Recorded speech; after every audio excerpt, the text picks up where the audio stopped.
บายดีมื้อนี้น้องมาพร้อมกับชุดพิมพ์เสื้อซึ่งเป็นชุดโปรโมชั่นของทางหารเฮาได้จัดขึ้นมาใหม่ซึ่งชุดนี้เหมาะสำหรับลูกค้าที่เน้นงานเสื้อกีฬาเสื้อทั่วไปพิมพ์โลโก้หรือพิมพ์กระเป๋าชุดนี้สามารถตอบโจทย์ทุกคนได้และในมื้อนี้น้องจะมาสาธิตวิธีการรีดเฟกให้ทุกคนได้เบิ่งนำกัน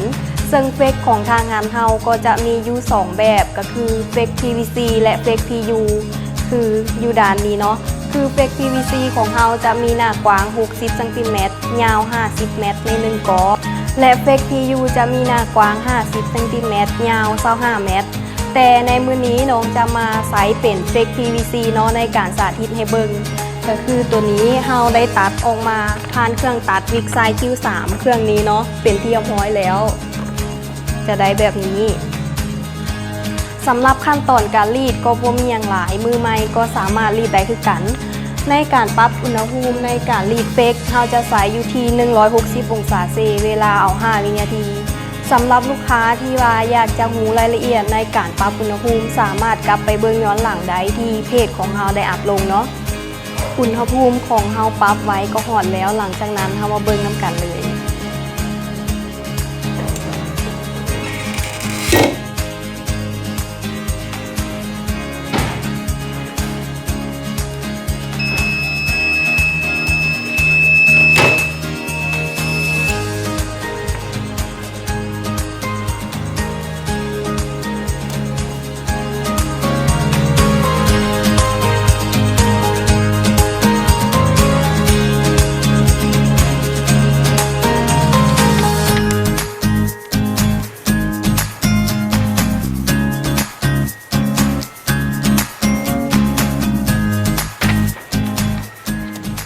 ก็เซตเป็นทีมห้อยในการรีดเฟกของเฮาในมื้อนี้ก็จะได้แบบนี้เนาะโดยการใช้เป็นเครื่องตัดวิกไซ Q3 ตัวนี้ผลงานของเฮา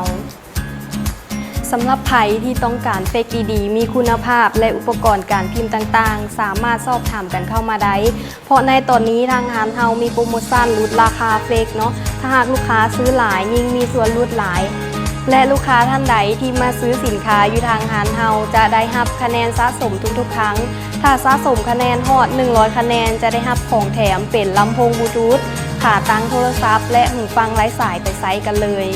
สำหรับลูกค้าท่านใดที่อยากรู้ข้อมูลเพิ่มเติมหรืออยากจะสอบถามกันก็สอบถามกันเข้ามาได้ที่เบอร์02055860599ร้านของเราเปิดบริการตั้งแต่วันจันทร์หาวันเสาร์เวลา 9 โมงเช้าหา 6 โมงแรงสถานที่ตั้งอยู่บ้านสว่างเมืองจันทบุรีนครหลวงจันทร์ไกลกับโฮงกายศิลป์ทางมาทางบ้านดงปลาแลบ